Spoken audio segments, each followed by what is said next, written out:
Bienvenue dans Info Hebdo, l'info du Nord sélectionnée, recherchée, sourcée par nos journalistes de Médias Ténois.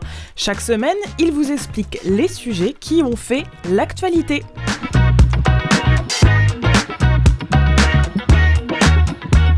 C'est parti pour une nouvelle année et une nouvelle émission d'Info Hebdo. On commence bien 2026 puisque je suis entourée de 4 journalistes de Médias Ténois.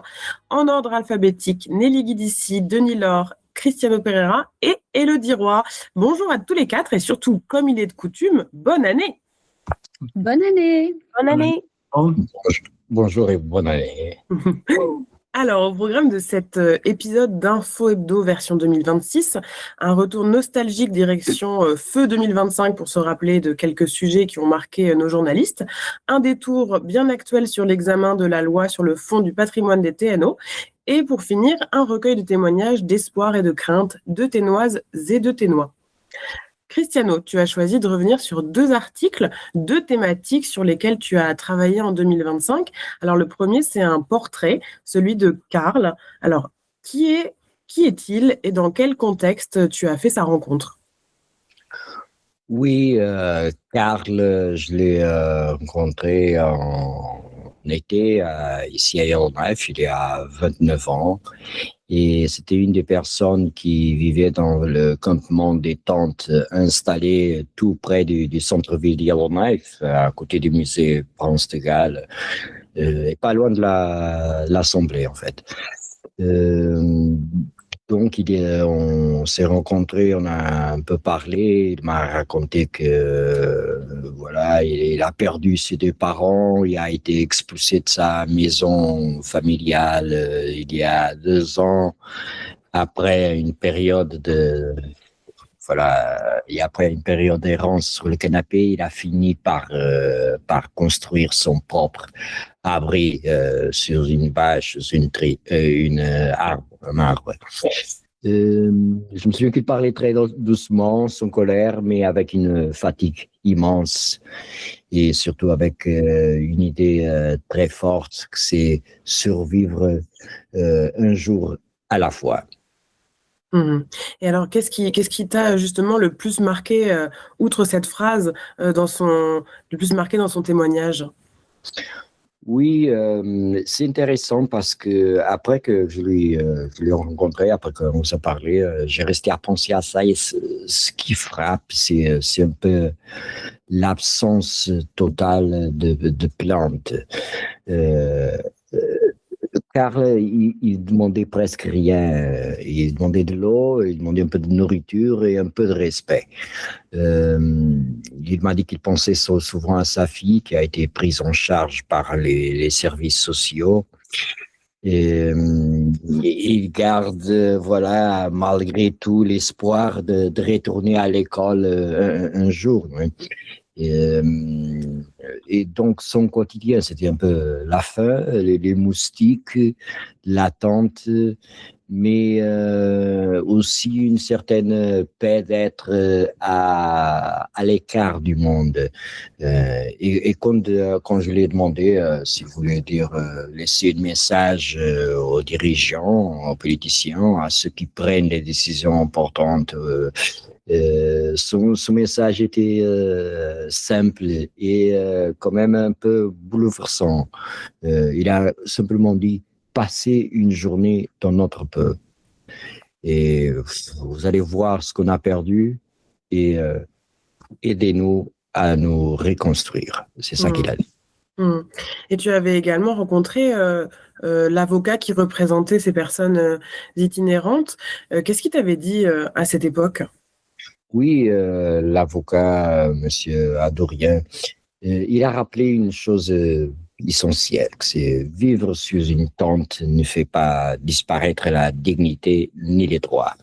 Donc, pendant notre conversation, entrevue, donc il plaide pour une approche humaine et collaborative entre la ville et le gouvernement territorial. Avec le but de trouver des infrastructures de base.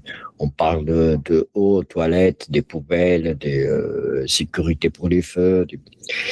Et il a aussi insisté sur le fait que, voilà, que ces services donnés à les sans-abri là profitent aussi à toute la communauté, pas seulement aux résidents de campement. En gros, son message était plutôt clair. On ne règle pas l'itinérance en déplaçant les gens, mais en le traitant avec respect et en construisant des solutions plus durables. Et alors, donc maintenant, l'hiver s'est installé. Hein. On sait qu'il y avait eu un incendie d'ailleurs. On avait parlé dans l'émission d'une des tentes en début d'année enfin début d'année dernière. Fin d'année, je ne vais pas y arriver. Fin d'année dernière. Et là, bon là, on est en plein hiver. Il y a un centre qui a ouvert. On a parlé aussi. Là, j'imagine que ça va être aussi savoir peut-être ce qui est devenu Karl, parce que on ne sait pas. En fait, je ne sais pas. Est-ce que tu sais toi où il en est maintenant? Non, c'est intéressant parce que je l'ai cherché, je ne l'ai pas trouvé. Je ne sais pas s'il est encore à Yellowknife. Il peut être à Yellowknife, il peut avoir peut-être trouvé un autre logement. Je ne pense pas qu'il soit dehors dans une tente avec ces températures-là. Mais je dirais que c'est pas facile de le trouver maintenant. Je ne sais pas où est-ce. D'accord. Merci Cristiano. Alors, autre sujet complètement différent, tu as décidé aussi de nous replonger dans une aventure hors du commun qui avait eu lieu sur le bras nord du Grand Lac des Esclaves. Alors, est-ce que tu peux nous replonger dans cette histoire? Oui, c'était il y a quelques mois. Je me souviens de voir ici. Donc, j'habite sur Old Town et j'ai une vue sur la Back Bay, sur le Grand Lac des Esclaves. Et très souvent, je voyais des cerfs volants dans le lac en ski, tu vois. Et j'ai resté très curieux et voilà. Et en gros, j'ai découvert qu'il y a des aventuriers ici à Yellowknife qui le font très souvent. Et quelques font même des grands trajets. Donc, j'ai fini par écrire sur deux aventuriers, que c'était Eric McNair Landry et une Française qui habite ici à Yellowknife, que c'est Clémentine Bush. Et donc, ils ont traversé le bras nord du Grand Lac des Esclaves en ski cerf-volant sur presque 200 kilomètres parce que c'est pas une ligne droite. Non, ils ont donné pas mal de cours pendant le trajet. À peu près d'aller de Yellowknife à Betchoko en ski, mais tiré par le vent. Donc, ils ont progressé pendant des heures et dans un décor entièrement blanc, glacé et changeant. Pour Eric, il vient d'une famille d'explorateurs polaires. Donc, c'était une traversée un peu normale pour lui. Il fait des explorations depuis 25 ans. Mais pour Clémentine, c'était surtout un début, une école d'apprentissage de la nature, un peu entre la fatigue et l'émerveillement, on peut dire ça. Alors, donc, il y a eu ça. Donc, l'émerveillement, quand même, c'est une aventure effectivement hors du commun. Mais alors, qu'est-ce qui a rendu cette expérience vraiment particulièrement marquante?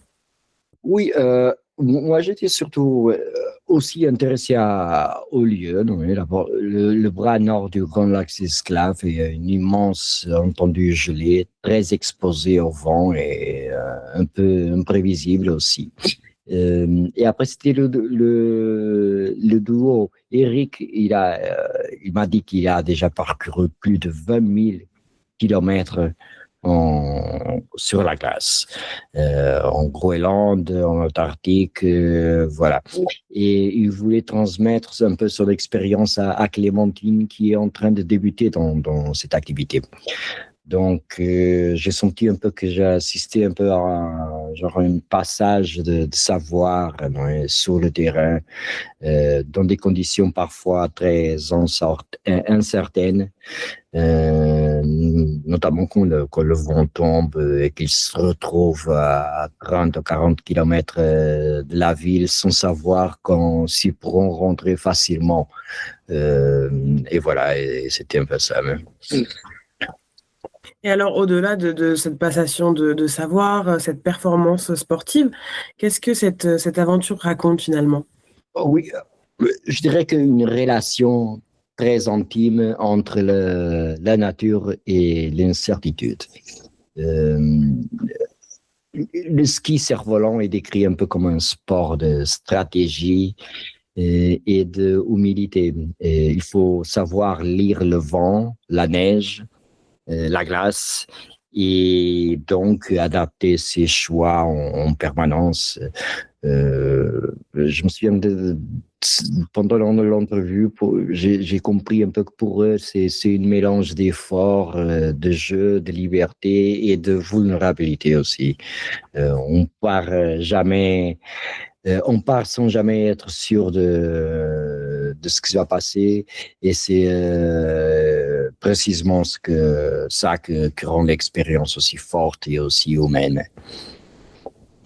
Merci beaucoup, Cristiano. On passe à toi, Denis. Tu as travaillé sur un sujet complexe, très différent de ce dont on a parlé jusqu'à maintenant, que tu vas nous décortiquer. Alors, c'est l'examen de la loi sur le fonds du patrimoine des TNO. Alors, quelles sont les grandes lignes de la loi? Oui, on passe du ski sur le Grand Lac aux catacombes de l'Assemblée législative. Tout à fait. Ouais, c'est ça. Le concept du fonds, avant même de parler du texte de la loi, c'est de ramasser de l'argent. Il n'y a pas juste des dettes qui se ramassent, c'est de ramasser de l'argent pour les générations futures avec les redevances des ressources non renouvelables, le pétrole, les mines, etc. Le texte de la loi lui-même, il est assez court, il y a 7 pages. Ça date de 2012 avec des modifications qui ont été faites en 2015. Donc, le texte a 7 pages, puis déjà, il y en a 1,5 pour le sommaire. Donc, on peut dire que c'est peut-être un petit peu fragmentaire, d'où la raison de faire une révision. Cette révision-là est écrite également dans le texte de la loi qu'il faut faire une révision à tous les 10 ans. Ce qui est écrit aussi dans le texte, c'est qu'il y a le modus operandi du conseil de gestion qui gère ces fonds-là. Actuellement, on aurait autour de 50 millions de dollars. Ça dit qu'on ne peut pas sortir d'argent du fonds avant 20 ans, etc. Mais il y a beaucoup de lacunes, comme je dis. Alors, c'est pour ça que la révision semble assez nécessaire, même si, d'après ce que je comprends, elle n'a pas suscité beaucoup de mémoire et de commentaires. C'est la raison pour laquelle je crois qu'ils ont étendu la période de consultation. Ça se finit le 15 janvier. Ça devait terminer fin octobre, finalement. Alors, est-ce que tu peux nous donner un aperçu des démarches de documentation du comité des opérations gouvernementales? J'arrive à la fin de ma question. Oui, effectivement, c'est le comité des opérations gouvernementales qui est présidé par le député de Frame Lake, Julian Morse, qui dirige la révision, qui va remettre un rapport à la session parlementaire de mai, qu'il m'a dit, ça se posait être au printemps. Ben, mai, c'est encore au printemps. Bref, ces membres ont rencontré des gestionnaires d'investissement. Souvent, on appelle ça des fonds souverains. Ce genre de truc-là, au Québec, ça s'appelle le Fonds des générations, mais le terme générique de manière internationale, parce que des fonds comme ça, il y en a à Djibouti, il y en a dans plusieurs provinces, dans plusieurs pays. Donc, le comité a rencontré des gestionnaires d'investissement, des responsables gouvernementaux d'ici et d'ailleurs. Il y a un truc aussi qui s'appelle le Forum international des fonds souverains. Donc, le comité a rencontré ces gens-là. Ils ont fait une revue de la littérature académique, ils ont lu des mémoires, etc. Julian Morse, il m'a dit qu'il avait été particulièrement impressionné, vous le verrez peut-être pas venir, mais par le mode opératoire de l'Alberta et de la Nouvelle-Zélande.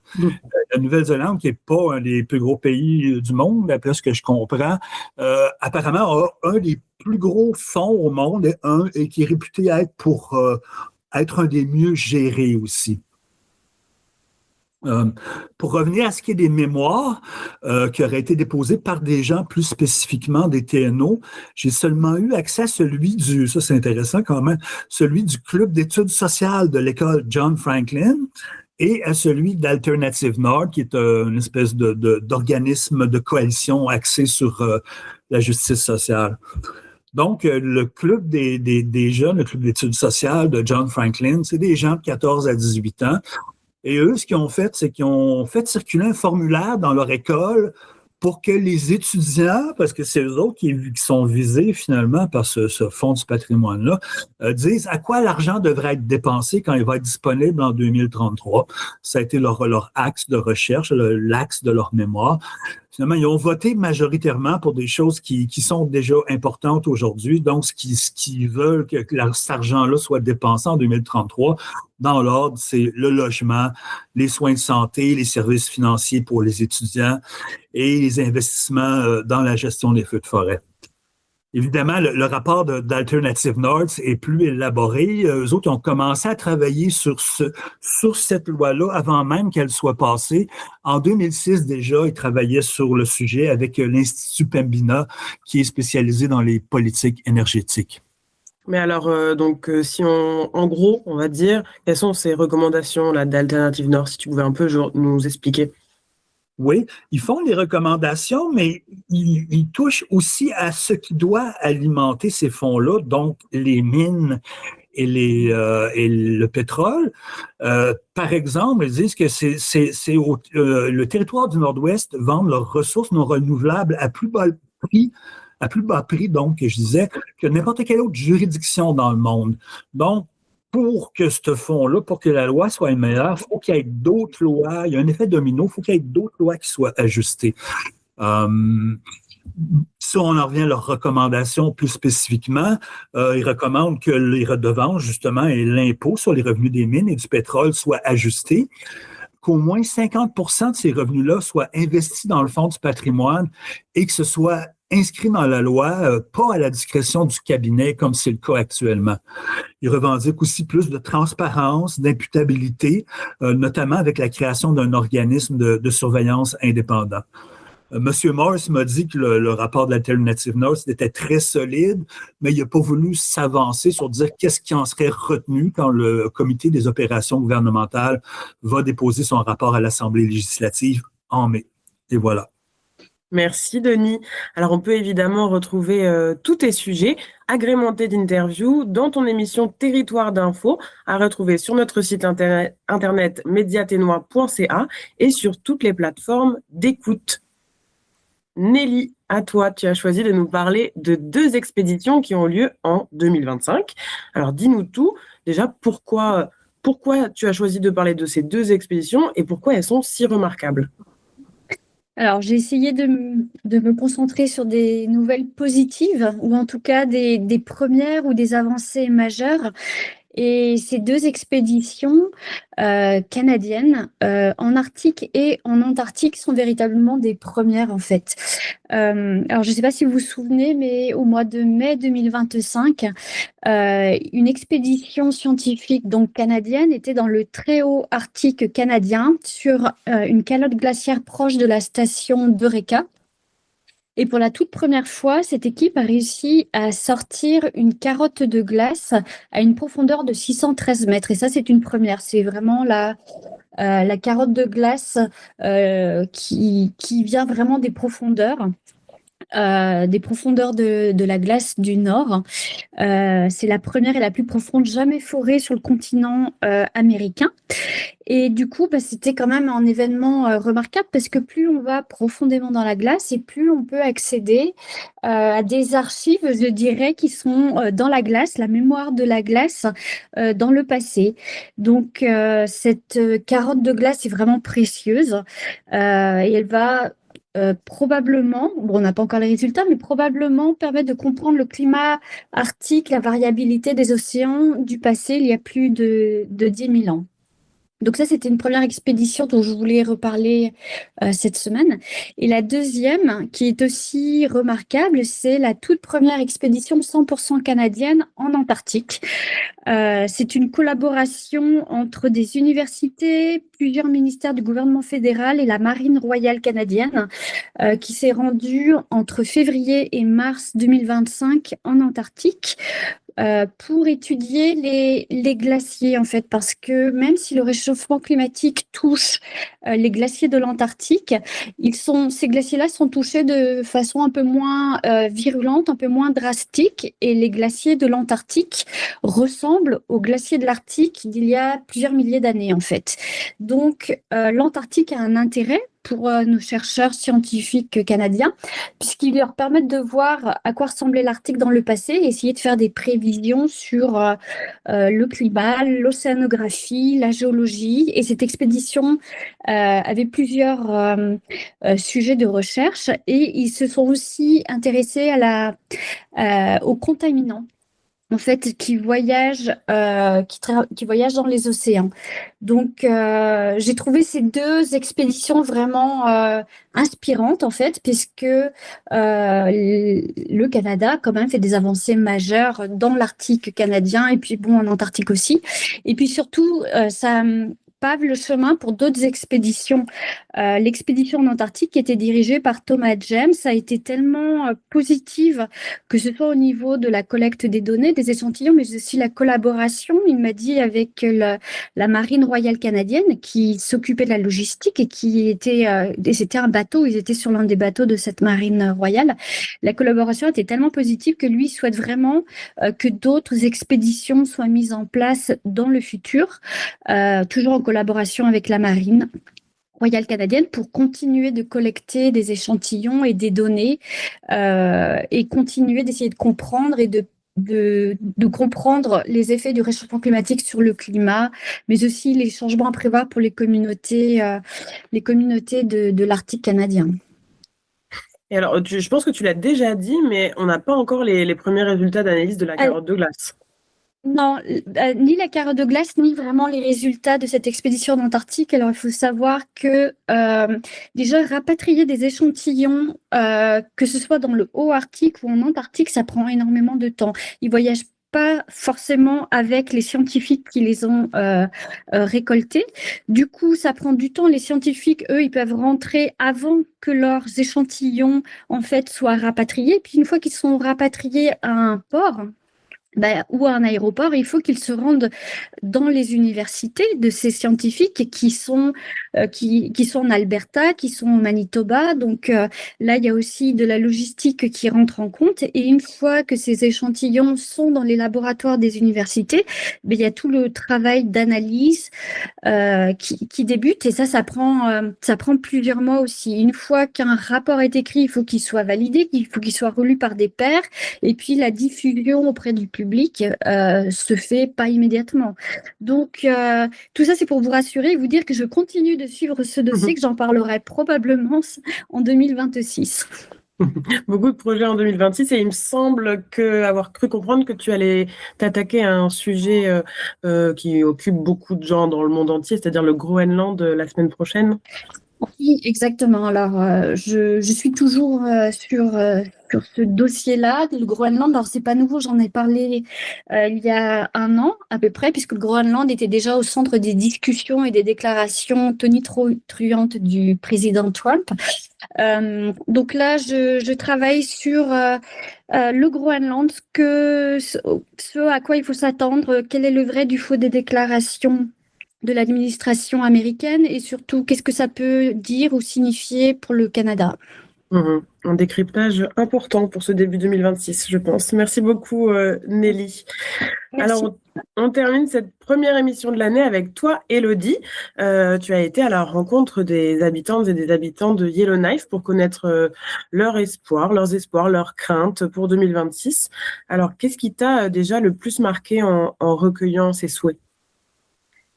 Oui, déjà, ce qui m'a le plus marqué, c'est à quel point les gens parlaient moins d'eux-mêmes que des autres. Bien sûr, certains souhaitaient étaient très personnels, comme la santé, la citoyenneté, la stabilité, mais très rapidement, les réponses revenaient vers la communauté beaucoup. Beaucoup de personnes pensaient aux plus vulnérables, aux gens sans logement, aux personnes malades, et il y avait vraiment une vraie conscience collective. Je pense que c'est ça qui m'a plus marqué. Mhm. Et il y avait plusieurs personnes qui parlaient d'enjeux très lourds, hein, on pouvait lire, on peut le retrouver hein, sur le site de mediatenois.ca. Il parlait d'itinérance, de logement, de santé, mais il y avait aussi de l'espoir et de la solidarité. Alors comment tu peux expliquer ce mélange entre inquiétude et optimisme dans leurs réponses? Oui, je pense que ça reflète bien la réalité du Nord, en fait. Les gens voient très clairement les problèmes. Les gens, ils voient très bien les problèmes, ils les vivent au quotidien. Le coût de la vie, le manque de logement, la pression sur les services, mais en même temps, il y a une grande solidarité ici. Même dans ces témoignages difficiles, il y avait toujours une forme d'espoir, parfois très simple, que les choses se stabilisent, que tout le monde ait un toit, que personne ne soit laissé de côté et qui s'en viendrait cette année en 2026 ou 2027. Ce n'est pas un optimisme naïf, je dirais, mais plutôt un optimisme ancré dans la réalité. Alors, il y a des réalités très différentes entre chaque personne, évidemment, mais grossièrement, il doit y avoir des priorités et des préoccupations qui reviennent et qui donneront peut-être une base de couleur à 2026. Oui, ça montre que pour beaucoup de gens ici, les priorités sont très fondamentales. On ne parle pas de luxe ou de grands projets abstraits, mais de sécurité, de santé, de logement et de dignité surtout. Le fait d'inclure des personnes en situation d'itinérance était important pour moi parce que, parce que leurs voix sont souvent absentes. À l'aube de 2026, on sentait une communauté qui veut être entendue, mais surtout une communauté qui veut prendre soin de l'un des autres malgré les défis très réels auxquels elles font face. Merci beaucoup, Élodie. Merci à toutes et à tous de nous avoir écoutés.